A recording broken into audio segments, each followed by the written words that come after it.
Hello and welcome to the Responsive Family Sleep Podcast. I'm your host, Kim Hawley, holistic sleep coach, lactation consultant, peaceful parenting educator, and mom. If you've ever felt overwhelmed by all the conflicting sleep info, frustrated with sleep information that just plain felt wrong, or searched desperately for a truly gentle and responsive sleep approach, then you are in the right place. In each episode, we'll be answering your most pressing baby and toddler sleep questions, busting those sleep myths, and helping you understand truly developmental, biologically normal baby and toddler sleep, plus encouraging you to trust your intuition along the way. Let's get started.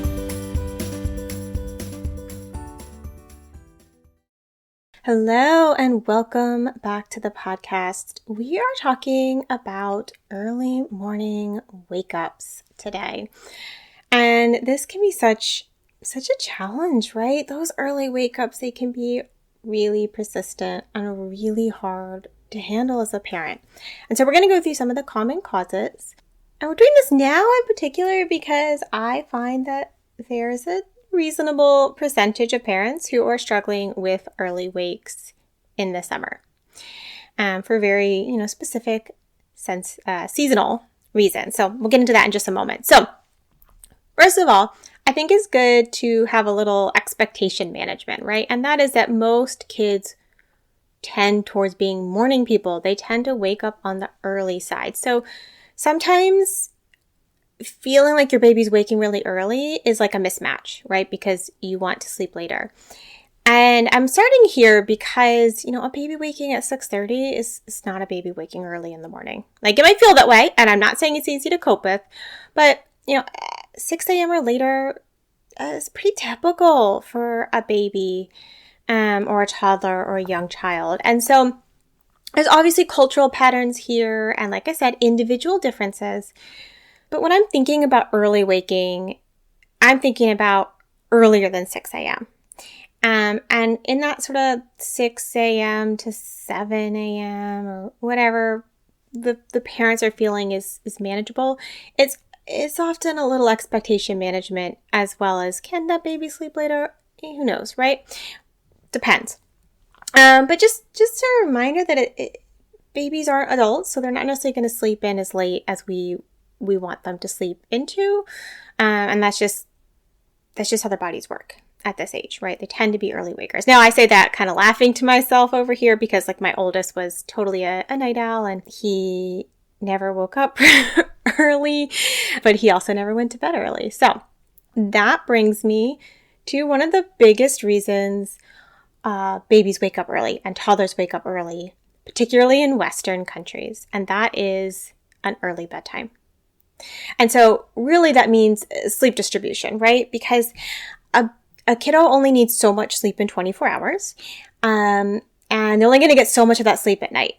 And so the average for, after the newborn period, after the first, 3-6 months, all the way up until when they stop napping at some point in the toddler years is really 10 to 11 hours overnight.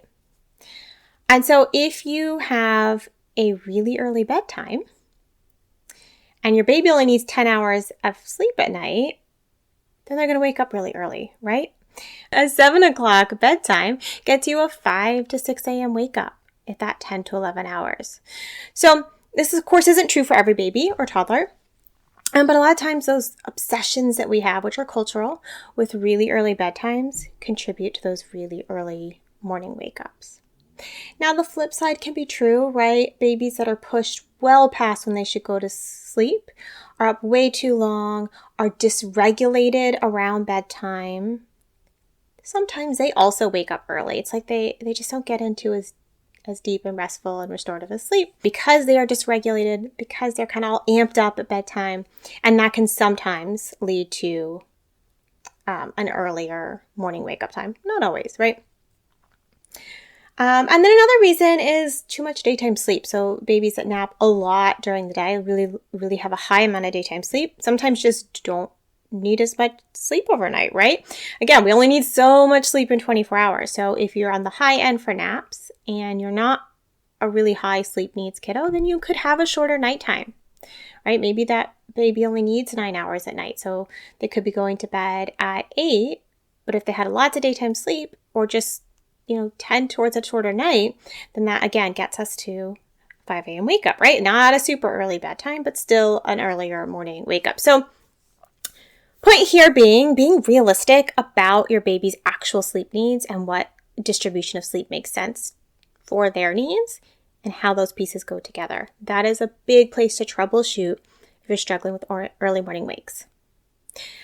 Now, I said that this tends to be a problem that I feel like a decent number of people deal with more in the summer.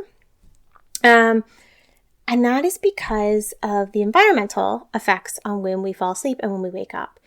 And so in the summer, sometimes babies are waking because it's getting light really early, right? Sunrise is before 6 and it starts getting light before 6.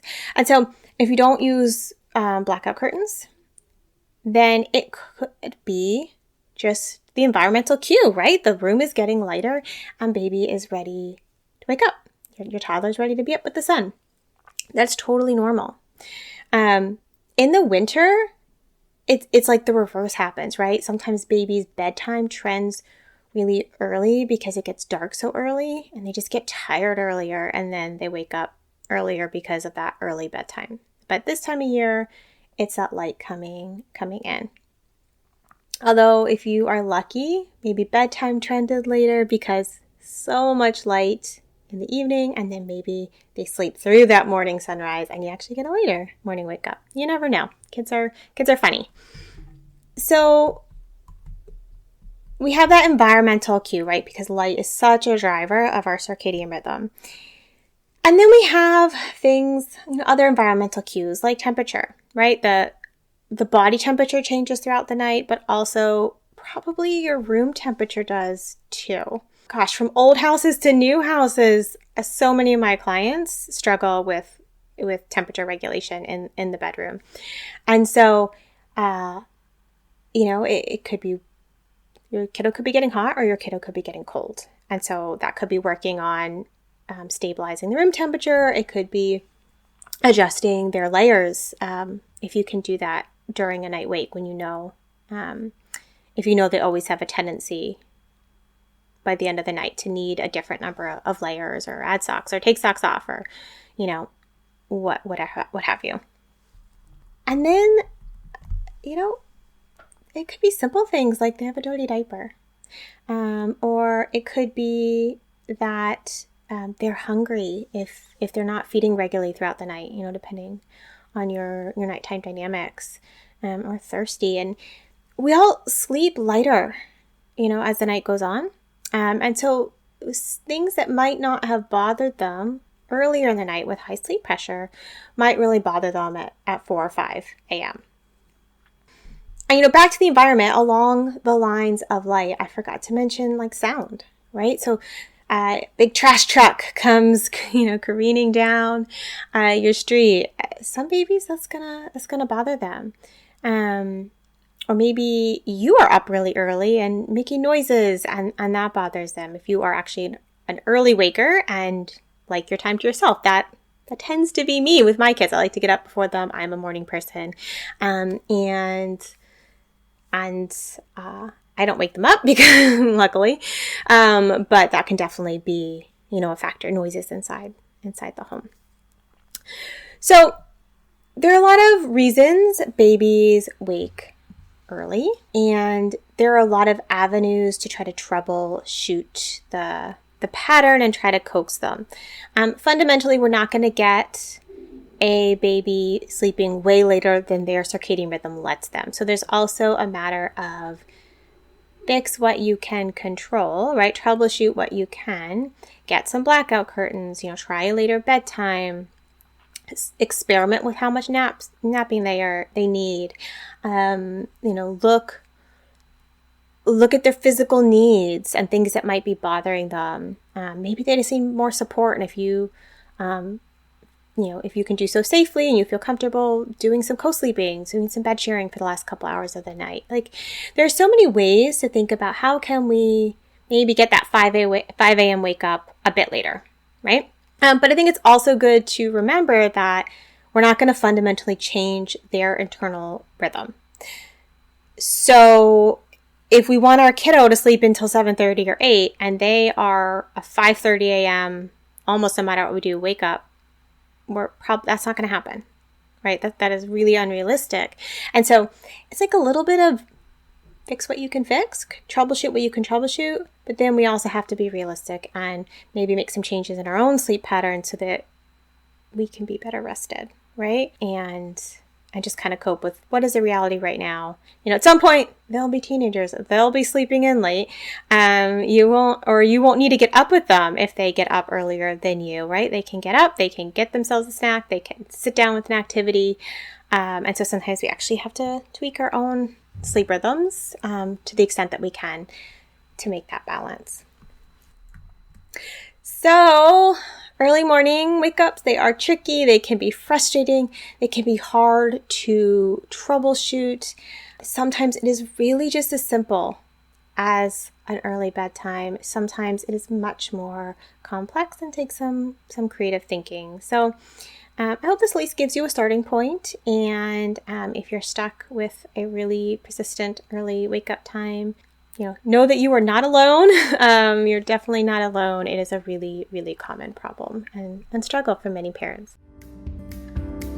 Thank you for joining me today. I hope this episode left you feeling more informed, confident, and encouraged on your sleep journey. And just a reminder before you go that nothing in this episode is individualized to your specific sleep situation, nor is it to be taken as medical advice. Take what resonates, ignore what doesn't, and check with your healthcare provider about any medical concerns.